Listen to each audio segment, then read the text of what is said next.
And today has been marked as National Data Center Protest Day. We're continuing our coverage with new developments today. Residents of Salix, Iowa gathered to protest the data center that has been proposed to be built on 900 acres of annexed land.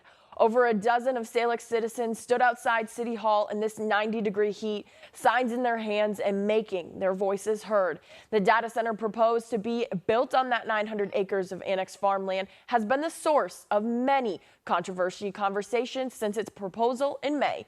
Citizens voiced their concerns about water and electricity costs and the data center, the light and the pollution that it would create. But to some, the worst thing that this data center will and has done is drive this small town, tight-knit community apart. I believe the data center will tear the community apart. There are people who want it, people who don't. It's not going to be something that's going to bring people together in Salix or bring people to move to Salix. Salix City Council has already made plans to hold a vote for a moratorium on data centers.